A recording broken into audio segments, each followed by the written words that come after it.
Hello, villagers.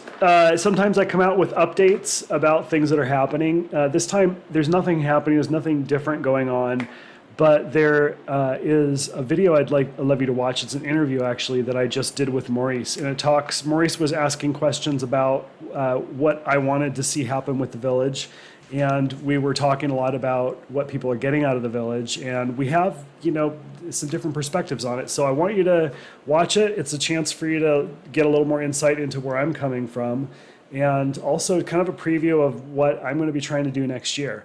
So take a look. Hello to. So I want everyone to meet you because you've actually been a really big influence in my life. You've influenced me, and I've really valued our friendship. So we met at. Well, tell the story of where we met. Well, we met at Washington Can in Seattle, where we worked with Jason in canvassing. I'm going to show the photo really quick. You have a photo? Yep, there it is. You see it?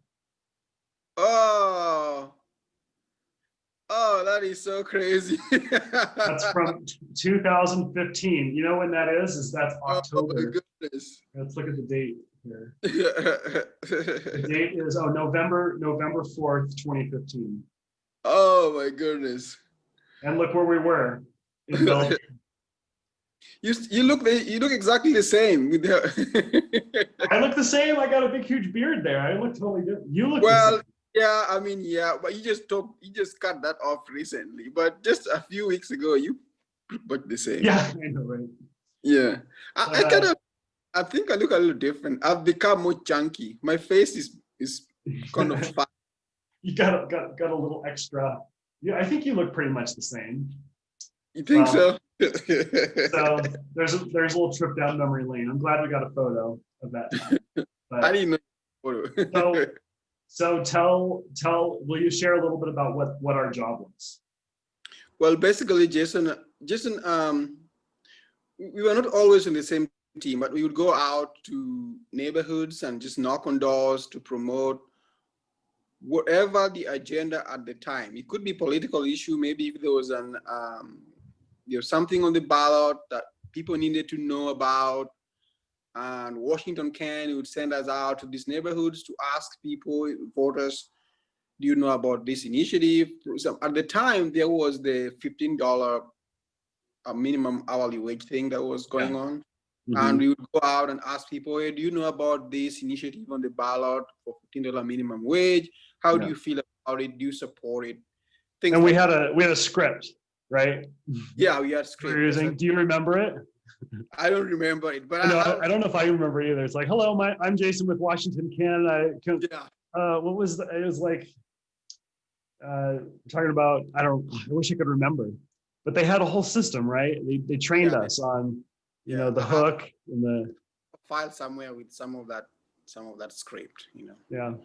But there were times that we would go out just to raise money, and Jason was like the top fundraiser. Like he'd go, because we had quotas. We had like, you're supposed to raise this much money. I always had difficulty meeting those quotas, but Jason always overperform. You'd always. Why do you think that was? I mean, we had the same script. Everybody was working the same script, but there's a lot of difference in responses. Well, so humans respond to people differently. It just depends on how you present yourself, how the person perceive who you are. Right. I mean, there's a lot of biases that come into how you respond, right? Well, humans always have, biases, Mm-hmm. It's a big difference if, for example, most of the time that we be doing this, it's late in the afternoon or late in the evening, it's getting dark, someone knocks on your door, and this cute tall white guy with a goatee shows up at your door with a big smile on his face. It's different when somebody knocks on your door and this black guy that's with an accent, So your response would be, it doesn't mean you're a bad person or anything. It just means that you're human, and you're most likely to respond differently to those individuals, even though they are saying the same thing or, having the same script. And that was a challenge for me because at the time I was training you initially. I was training you, Yeah. and I didn't know how to help you because you're just like, they won't open the door. Like, what am I supposed to do? Or they just say no, and I'm like, well, it worked for me. Yeah. Yeah. Well, Well, I'm not sure what else to say. There are several times I had the police call on me, follow me around, and sometimes, remember Claire from Texas? There are a few times that she had to come rescue me. Wow. Because we would split, so people were supposed to go in twos, but we were not like together all the time. She will take these houses, I'll take these houses. Then going up this way, first door, the second door, there's a police car behind me. And so, sir, can we talk to you for a minute? We had a call that there was, stranger in the neighborhood and stuff like that. And there'll be some, white lady saying how there's been a burglary in the neighborhood. And I had the Washington Ken stuff and all the stuff, but it didn't seem to matter. Yeah, I still have to say, I had to call Claire, say, hey, Claire, can you come and vouch for me that I'm with you? Wow. Gotta call the white lady in to like validate your reason for being in there. That's awful. Yeah, so that happened several times actually. And actually that's why finally Saul decided to get me out of the fundraising stuff. Yeah. Because I do remember Saul's advice because he talked about this in one of our meetings. Yeah. He's like, hey, if you're got black skin, you gotta have a little different approach. He's like, this is the way I do it. And he like demonstrated coming in from the street and being like, hey, just a big smile, waving, and coming up to the front door. Hey, like good to see you. Like, just like letting everybody know, hey, I'm here, I'm friendly, I'm happy, I'm coming up to the door. And it's just like the whole extra effort that you would need to put out in order to have people feel safe and comfortable is ridiculous. It's like a big show, but anyways, well, I just, the reason that we're good friends and the reason that I enjoy hanging out with you is because you ask great questions, and you're always challenging. You're always thinking like, why are we doing it this way? What are you thinking about this the right way? Is this, is there a purpose behind this? And I've always appreciated that because you're kind of driving me to be organized. And so you asked us about the videos that I'm making, these friends and family updates. Well, we haven't talked much about the videos. Mm-mm. No, but you did ask me why I'm making them, right? Yeah. And I guess I mean, at the surface level, I'm just like experimenting and having fun. But ultimately, there's a bit of a mission that I have, and it has to do with the village that you're also a part of. And I want to grow that. And so this is an interesting way to, like, I'm not doing this for a public audience. One person could watch it or 150 people could watch it. Doesn't really matter. But I know that who's watching it are people who know me. Mm-hmm. And that's what the village is. It's like a place where people know you. Do you know that theme song from Cheers? I want to go where everyone knows my name. No. It's a good song, but anyways, so you weren't sure about the village when you first started it.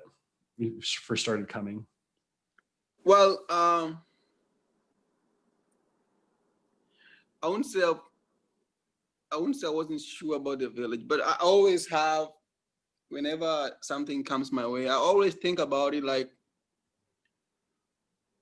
why would somebody want to dedicate themselves to participate in this group? Yeah, right. And always think of things from the customer's point of view. That if I were a client or if I were a customer, why would I do this? And if I don't have a satisfactory reason, then I think that we are all the same. If I don't have a reason, then I'm sure the next person does not have a reason either. Right. That's that business mind. So you have a business degree, right? Yeah. From where? I have a business degree from Georgia State University in Georgia. Okay, cool. So putting on your business degree hat and talking about the village, Yeah. what do you think people get out of it? What's in it for people who attend? Well, the group that we have now, I think there's a lot of diversity in terms of people's expectations. You know, with the COVID and all that, people are very isolated. And I think for some people, it's just a good way to have to meet with other people and at least an evening where you can meet other people, share, laugh, talk about things, and distract yourself from, you know, watching Netflix or staring at your wall. Like I said. Something productive, but there's something healthy about forming relationships with other people. Yeah, there is that, even though, you know, we've been meeting for almost more than half a year now, and I'm not sure what kinds of relationships have been established that are, you know, that are ongoing now, that people would say, you know, hey, I met this person from the village and we are friends outside of the village. You know, you and me, we are friends not from the village. You've been friends long before the village. So our friendship, you know, our friendship is besides the village. Whether we are in the village or not, we will be friends, you know. Yeah, but we've used the village to maintain our friendship. Yeah, but even before the village, there were other ways that we've kept in touch. I'm sure. I remember we've had some other groups that you have formed before, and we used to have like something like that before. And you know, the Justice Forum. Yeah. There are a few times that we, you know, hanged out. Just there was nothing going on. Remember the time we went to the lake you know, there was nothing going on. We were not at any group, but it was like, hey, you want to hang out, you know? So I think that we have a friendship outside of any of these groups. I'm not sure. Yeah, so you're not sure that the village is a place where people have gone to create new friendships that would exist outside of the village. I mean, there probably are. I can't claim to know everything, but you know, in my case, there are few individuals that I have spoken with outside the village, you know, but I don't consider these ones to be like an established friendships, you know. They're just, you know, at one time we had talked with Josh and Camille, and we kind of exchanged numbers. So every now and then I would text Josh or he would text me and say, hey, what's going on, you know? But it's not like we are friends, you know? Yeah. And, you know, this week, actually, I talked to Sarah, some outside of the village, but it was a pre-planned, you know, like, hey, Sarah, I would like to talk to you about this, you know, do you have time and stuff like that. It's not like we are friends, you know?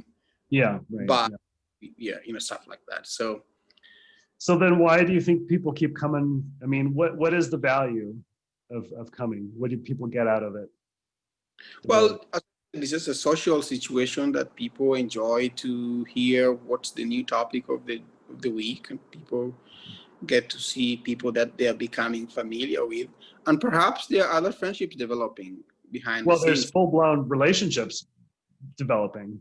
People have met and are falling in love. People met and falling in love? Yeah. And I didn't know about this? Yeah, no, it's happening. Well, you missed my last video. And if you'd seen my last video, at the end, I said, I'm going to interview Maurice. So it's kind of funny because I thought you were going to watch it. And so I said, hey, Maurice, I'm going to talk to you about. I didn't know people are falling in love in the village. Jason, why are you keeping secrets from me? There's no secret. I put it on the internet. Also, I put it in we talked about it at the village. Were you at the last village meeting? I don't think Last you do. week? Yeah. Yeah, but I don't remember anybody talking about falling in love. Well, I mean, not so many those words exactly, but yeah, I mean, Andre talked about it at the beginning, and Ariel put something in her check-in about it, that she was starting a new relationship and was very excited. And Corbin also put something in his thing about being excited. So Corbin and Ariel met through the village. Oh, oh, and I missed out. So it's happening. People are forming friendships and stuff. Yeah, So well, that, yeah, that's great. That's great. That's awesome. yeah. Yeah, that's amazing. I didn't know anything about that. I just kind of like see people talk and then they disappear, but there are things happening behind the scenes. So that's Yeah. yeah. Yeah. Well, I'm pretty excited about the village because it is working in terms of being able to get to know people. Yeah, And there's so many people that need community right now. yeah, Like you said, you got to have something to do other than staring at the wall. yeah, But also, the more people you're connected to, the more friendships that you have, the more capabilities you have in your own life. The more opportunities you'll have. yeah. That's true. You would agree with that? Yeah, yeah, absolutely, And absolutely. not everybody. You don't need to be like close friends with everybody.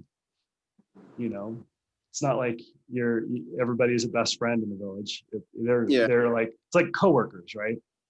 You're like, their name, a little bit about what's going on in their personal life. You're not necessarily going to be the person that they call to like crash on your couch, because they need a place to stay or something. It might not be like that level of friendship, Yeah, but it's still people that care about each other, and there's value there, I think. yeah, that's true. I mean, it's a pretty good group, and I think there is a really warm goodwill, and Yeah. I'm sure as people get to know each other and interact more, I'm sure there would be some very good relationships and friendships established. Yeah. Yeah.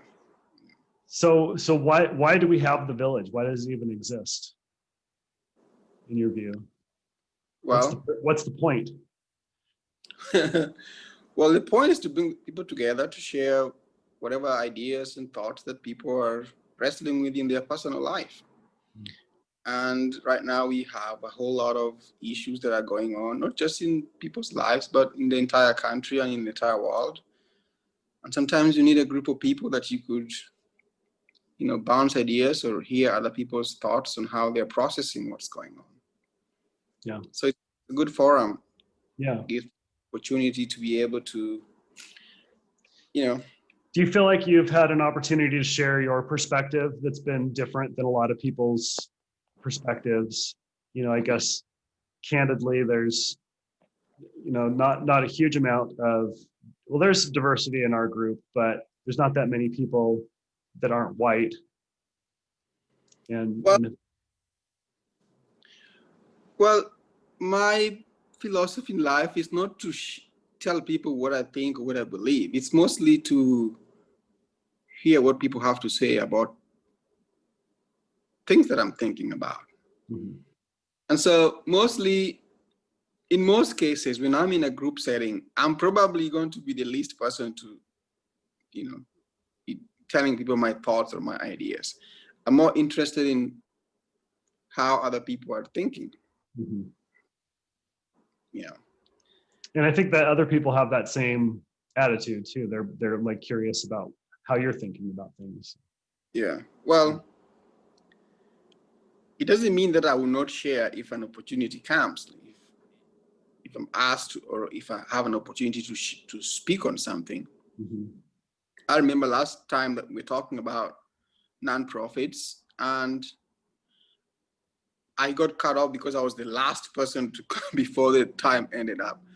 But everybody was chiming in and speaking about nonprofits and all that stuff and raising money, and I was like, well, nonprofit has been a big business in Africa for many years, where we have people going to Africa and they claim to be building health clinics or building schools for poor Africans or water or things like that. But if you look at how that has panned out, it's more of a business than, you know, a charity the way it's planned. So people would go there and they will send all these pictures back to their home countries in America or in the UK.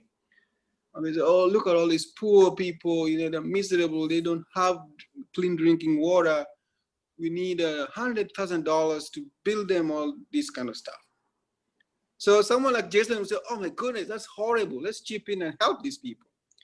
So everybody gives money, and when the money gets there, it never does that, you know? It's diluted. Yeah, the guy rents himself a big mansion somewhere in a leafy neighborhood far away from Africans, employs, you know, home housemaids, stuff like that. And to get things his way, he has to kind of bribe a few government officials so that no one is really looking into it. And that $100,000, maybe 5,000 or less, or 10,000 of it goes into doing some little project, but the rest of it just disappears somewhere. And that's why 50, 40 years later, those problems still exist. And yet every year, you know, thousands and thousands of dollars are being donated to go help. You'd think, well, the countries are not expanding or anything like that. If you went to a village and you said you're going to build a water treatment plant, or if you're going to build a school or build a medical clinic, surely after 5, 10 years of getting $1 million every year, surely there should be something, you know? Yeah, People ought not to be the same situation that they were 10, 5 years ago, right? Yeah. But if you go there, it's still the same, just because they're not doing that. And, you know, these are people who probably don't even have, they just happen to have stumbled there. If they were in the US, they would not be living the kind of life they're living in Africa. That's why they're there, you know? Yeah. Yeah. So we've got some problems in the way that we're going about doing nonprofit work. Yeah, yeah. And the people who give the money, you know, after they have done all kinds of other stuff to make lots of money, they're happy to give some money to charity to make them feel good, you know? So yeah, right. So, I think that's called the savior complex. Yeah. So it's like, well, you know, I'm not a horrible person after all. I gave $1 million to help poor Africans, you know? So it done my job. Yeah. I helped a bunch of people out, so I'm good. Yeah. Eases their guilt conscience. You know, I have a friend who is a Presbyterian minister, Presbyterian pastor of a church in Georgia. And there was a Kenyan guy who came to his church. And he said that God has called him to become a preacher or something back in Kenya. And so he wants the church to support him so that he can do his education, his theological education, so that he can be prepared to go back to Kenya and preach the gospel. So the pastor said, oh, well, that's a great thing. We can support this guy. You know, this is an all-white church. You know, the minister is white, all these church members are white. So they're like, oh, this is great. So they paid these guys tuition to go to Bible school and stuff like that. They were supporting him, paying his living expenses. He has a wife and kids. They were paying for him everything. All church members were very happy to support him, whatever he needed. They gave him furniture and stuff. You know, hey, the Lord has called us to support this guy because he's going to go back. Well, this guy finished school. He refused to go back. You know? Yeah. So he said, well, God has changed his mind. He didn't say God has changed his mind, but now he has other plans, you know? He changed his mind. Yeah, but now he has other plans, you know? Yeah. But the interesting thing is that even though the pastor and the church leadership knew that the man was lying or the man was not being honest, they still continue to support him, you know? And he's a close friend, so I asked him why. And he said that, you know, most of these people in this church, you know, they are very sensitive to being called racist because, you know, this is a whole, you know, conservative communities. Mm-hmm. So in order to prove that they are not racist, they want to really help this African guy so that, you know, you can't claim that we're a racist church. Yeah. Or Obviously, I'm not racist if I'm yeah, helping someone who's black. I mean, yeah. So even if they knew that the guy is all kind of making up things and he's not even, you know, committed to the Bible or something like that, they wanted him to stay in their support so that they can use him as a prop to show that you can't accuse us of being racist or anti-black, whatever, while we have somebody who's black in our midst that we embrace and we are helping, you know. Mm-hmm. And this is the pastor told me exactly this was. I'm not just making a paraphrasing. This exactly. He said this is what the deacons are thinking. This is why they're doing it, and but they know very well that this is not. He's not. The guy is not being open or being honest about what he's doing. Yeah. But they don't care. They don't care. So people who give money to charities in Africa or whatever, it's not like they don't know. You know, these are smart people, and they would think if I'm giving you $100,000, I'd like to know what you did with it. Mm-hmm. But they don't care because it just helped to ease their conscience that they're helping people. Right. And so whatever happens after that is out of their hands. They don't want to know. Doesn't matter. They're actually not interested in the outcomes. Yeah. They're just interested in the transaction. Yeah, yeah. I gave $100,000 to this charity, which is doing a great job in Africa, helping poor children. And whether it's happening or not, they don't want to know. Right. Well, you know, and you're describing the same challenge that we have here, and even the fundraising that I do. Yeah. You know, we have a story that we tell about you give me $100, and I'm going to take that $100 and I'm going to provide a education experience for a child for 1 month. You know, and so it's just the story that we tell, and people say, okay, here's my $100, you know, so now I've taught a child. That's what I did just now with my $100, but it's not at all, it's just a story. It's just for appearances. Yeah. And so, I think that's why we're like we're wanting to think differently about how we're helping each other. And I think the solution has a lot to do with community building and having things flow through relationships instead of through businesses. Mm-hmm. So, well, I need to pivot to ending because I need to go have lunch with grandma right now. Oh. So could we, let's see, how should we end? I think we should, I want to, what kind of topics do you consider too serious to be discussed in the village, if there's any? I don't think okay. That's a perfect segue because here's 3 things I want to talk about next year in 2021. If we were to really grow the village, because these are 3 things that I think are some of the most important conversations that anybody could be having anywhere in the world. Okay. Sex, money, and drugs. Okay. And why is that? Well, I think all 3 of those topics they start at the surface level with things that we are feeling on a daily basis or interacting with on a daily basis. And, but then they all are very deep and profound, and all of these topics end up being a part of how the very structure of society has been created. So they're important topics, I think. And so we talk a lot about, in the village, we talk a lot about, you know, we've talked about forgiveness. You know, we've talked about love. We've talked about, you know, what kind of world we want to live in, and how to deal with the suffering that we're going through right now. And those are all important things to talk about. But I think that when it comes down to understanding the core problems that we're all facing, that we're all living in right now, that these 3 topics end up being unusually intertwined to our society. I mean, so, you know, you think of drugs, drug laws are a big part of why people are locked up and put into a system that really breaks their lives and removes their potential.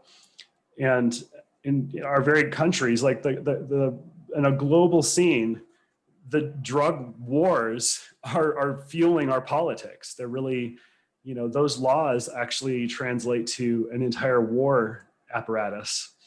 So we got to talk about drugs. You know, we have to talk about it. And things are happening in the states where we're laxing our drug policies. And this is a very good thing, but it's also very scary for a lot of people who have not had any experience with drugs. And their only education about it has been, you know, like just say no and all drugs are bad. And, you know, like weed is a gateway to heroin, you know, and so that's why I think drugs and, you know, and sex, we got to talk about sex because we're not talking about it. And here we've got some of the most powerful people in the world who are literally getting away with committing sex crimes. And we've got, you know, and there's no way that should be acceptable, but somehow we're allowing it, you know, it's happening. So we have this thing that's everyone wants sex. It's a pretty universal drive. It has a lot to do with why we want to have partners. And at the same time, you know, it's hard to talk about because some people have never had sex. And other people, yeah, not a lot of people are having sex right now. I feel like it's just kind of a tough time in that sense. But so we should talk about that. I mean, that affects people's lives. That's an important thing to talk about. But also some people have really been hurt. People have been victimized through sex. They, you know, and that's a whole different need to talk about that. And then when you think about what drives us as humans and what, you know, the reason that we want to like acquire wealth and have like stability and, you know, like a lot of it does have to do with this drive that we have to, you know, to be seen as a strong, you know, like person, like from a masculine perspective, you know, it drives a lot of behavior. And we don't really talk about that. You know, the idea of having a career and making money and stuff, a lot of that is tied to, I think, sexual behavior. So anyways, I think it's important to talk about that. And money, I think, is important to talk about as well, because we have major money problems. And all of these things, I'm coming from my own perspective. I've had a wild, different set of experiences, but I had major money problems and I got into debt.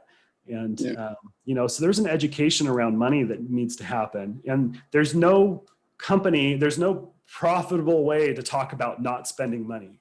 Yeah. You know, there's no company's ever going to be created that's like, hey, let's talk about you not spending money. I have money, you know? brother. I have money. Where are we going to go to talk about money? You know, like there's no other place to go. So anyways, that's what I think we should be talking about. What do you think is the greatest, or not the greatest, but what do you think is the some of the accomplishments of the village so far? Well, I think we've demonstrated, number one, that you can form real relationships through a virtual environment. Mm-hmm. I feel like we're using technology, but we're not reliant on it because ultimately we're just talking to other people. And so whether it's a Zoom call or it's Hangouts or it's a phone or it's an email, it doesn't matter like what the technology is. The point is that we're connecting to other people. And so I feel like we've showed that you can be a part of a group that's meeting virtually using video technology, and that experience can be very, very real and fulfilling in a very personal sense. You know, that you're meeting good people and real people. Okay. So I think we've accomplished that. And we've also been sustainable.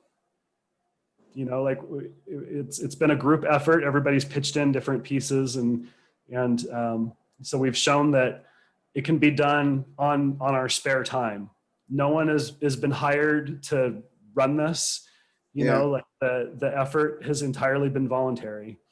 And I think that's important. And it's a cool demonstration that we're doing something very impactful for a lot of people without needing to raise a single dollar. Not a single dollar was raised to run this. So I think those are two big accomplishments. And then I think the third is that we've empowered people. Like people have come to the village with ideas, things that they've wanted to see happen, and we've all rallied around those people, and we've helped create those, experiences. So, we've had. If you had a crystal ball that could show you the future of the village, what would you like to know? What would I like to know from the future? Yeah, I mean, if you're a crystal, so what the village would be this time next year, what would you like to know? Well, I know what I would like to hear, what I would like to see. What would you like to? What I would like to know is what challenges. Obviously, if you know the challenges before you get there, I mean, that's gold. Like you can be ready for things. And so I'm wondering if we grow, what's it going to be like if someone joins the village, but they don't necessarily have the best intentions in mind. Maybe they want to be disruptive. Maybe they want to prove that communities like this are fragile and can easily be disrupted. Or maybe they're coming from such pain in their own life that they want to hurt. They want to come in and they want to hurt something that looks good. So I wonder about that. But what I want to see what I would hope to see a year from now is a lot more people involved in a lot of separate, smaller villages, that we can show that this can be grown on a fractal level. Like that it's not going to scale up in the sense that we're going to have 200 people in our one village. We're just going to have copies of it. And if we could somehow maintain some kind of connection between all of them, then I think that'd be pretty special. So how do you define your role in the village? As the architect. Okay. I'm glad you asked that, because when I was in grade school, my dream was to be an architect. And I would take graph paper and I would draw houses, floor plans of houses. And I would figure out where all the bedrooms are going to be in the hallways, and, I'd have like game rooms and, everything. And then I would do multiple levels, and I'd have stairs, and I'd make houses with like 10 different floors. And, Wow. it just got, so I've always been into architecture, and architecture is an interesting craft because it's seen as it's seen as a leadership like role, in that you're responsible for creating something that other people are going to use. But architects don't provide content. They just are creating the scaffolding, the building that you go into. They really are providing no value at all in terms of what actually is important to what is created. It's the people that go into the buildings that create the value. So I think that my role has been to the architecture, and that's why I've been I've built the village on something that I don't think is monetizable, and I think it's really constructed to be very low effort to administer. We don't have like elaborate security protocols. We don't have an app that you use or a special platform. It doesn't matter if you're on social media or not. Like we just send emails, and but there's a system. Like we're providing updates for each other. We share pictures. We plan meetings. We have a lot of stuff happening, but we don't have, the platform itself is what I've put my energy into. So I like to think of myself as the architect. What aspects of the village are you most proud of so far? Or what are you most grateful for in how things are turned out? I am most grateful for the efforts that people have been putting in, because if it was just me, it wouldn't be possible. Like what we have done is only possible because of the efforts of a whole group of people. And it's such a special story too, because we all came together because of COVID, and a lot of us had different things already going on in our lives. We already had things that we were interested in, and all those things just kind of came together in a really unique way. Like I don't think it ever could happen again in the special way it came together. But, you know, we had Jordan, who had these tremendous connections throughout the whole community that was able to like rally an initial group that came together. We have Andre, who is already experimenting with being an MC and was, you know, leading these like morning dance programs, and he's doing workout videos and stuff. He's an engineer. Like his job is engineering. He's MCing is like this whole side thing that he's been doing, but he's phenomenal at it. And he brought that. And then we have people like Camille and Sarah and Jarrett and Michael, and they have all just offered their time and they've learned new things in order to take care of. I mean, there's a lot of work that goes into each meeting, and all that work is distributed to the point that it's not that much work for any one person. So I am most proud of that, because that proves that this is sustainable, and it proves that it can grow fractally. Because we're just normal people, right? Yeah. We don't have any experts in our group. We don't have any like, no one's coming from like, I've been building communities for 20 years like this. And, you know, like we don't have TV personalities. We don't have CEOs of large companies. We don't have big check writers. I mean, there's no one of any particular outlying value, you know, from an economic or political sense. We're just normal people. And so normal people can create something really special like this. Isn't there a quote about never doubt, Margaret Mead, never doubt that a group of people can change the world, a group of committed, here, let me pull it up. Yeah. You know what, have you heard that? I've seen you send it somewhere with the village stuff. Never doubt. Okay, here it is. Because I really like this quote. Margaret Mead, never doubt that a small group of thoughtful, committed citizens can change the world. Indeed, it's the only thing that ever has. I love that quote. So I believe we can change the world with what we're building here, because it's just community. It's not a business. It's not a, you know, it's just creating connections.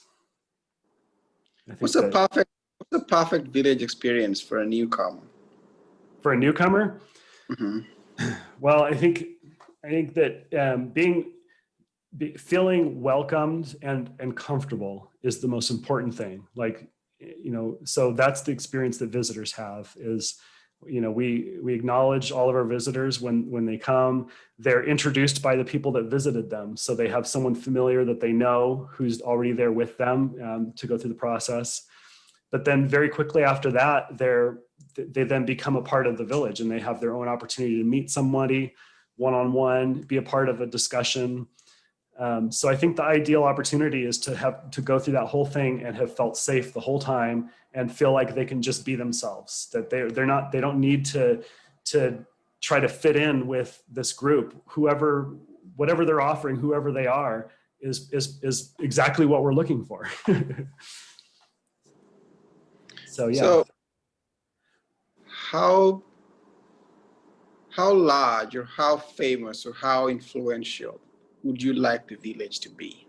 I'd like to change the world.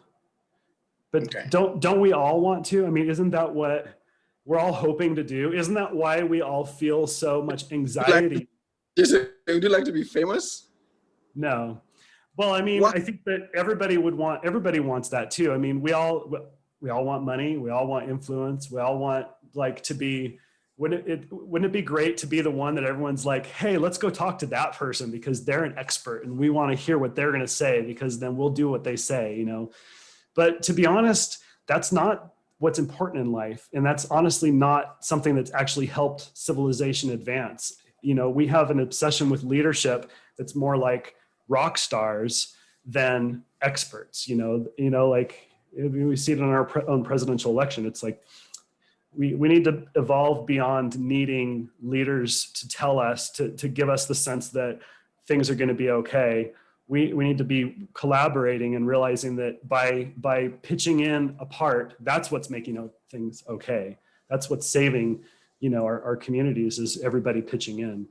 So I see this growing and changing the world, because of everybody's individual efforts, not because it's going to have me leading it or any other person leading it. But what I'm doing, the effort I'm putting into, is needed for every village. Every village needs to have an architect. Every village needs to have an MC. Every village needs to have some people who want to sing, and every village needs people to ask crazy questions and come up with funny jokes. And every village needs people who are suffering, who are going through difficult times in life, that will talk about that and share that journey, so that we can all be grounded. Every village needs people who have people who can ground everybody, who can help everybody take a collective deep breath and just be calm and be ready to face whatever's in front of us, with the best that we have to offer. So this has been a great conversation, Maurice. Fantastic. You gotta go have lunch with your grandma now? Yeah, I do need to go talk to Grandma. I get to go talk to Grandma, and she's making something. I'll say this now for the recording because I'll use it later. But Grandma is making something special for you, Maurice. My grandma is. My grandma's making something special for all the village members. So awesome. Yeah, so that's one of the reasons I'm going to see her right now. Okay.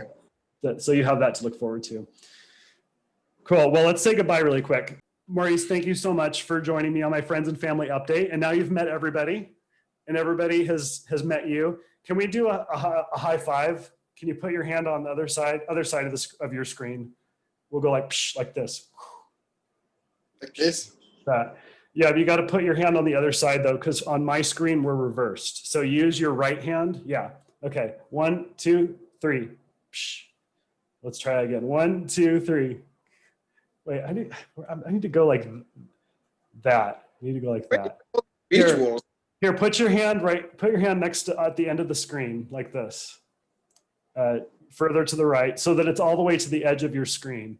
Okay. To the left edge of your screen. Okay. Keep going. All the way to the other side. Okay. Keep it straight. Okay, keep going a little further. Okay, that's where we're going to end. That's the ending point. Okay, ready? And then so we'll go back and then do a high five. You ready? Okay, now come back. 1, 2, 3. Let's do it one more time. Ready? 1, 2, 3. We'll do it on 3. When I say 3, go psh. Okay, ready? Okay. All right. So put your hand in front of your face. Okay. 1, 2, 3. We got a high five, Maurice, like this. You know what I'm talking about, like that, right? It's like killing. Okay, so start on the other side. Put your hand on the other side. Not that side that you're at now, your other side. Okay, 1, 2, 3. Okay. One more time. 1, 2, 3. Boom. That's it. Okay, when I say 3, move your hand. 1, 2, 3. That's it. That's it. All right, we tried. All right, well, let's wave and say goodbye then. All right. Bye, everybody. Thanks for joining us on that long conversation. It was a great conversation. All right, okay. Jason. So I want to chat again later today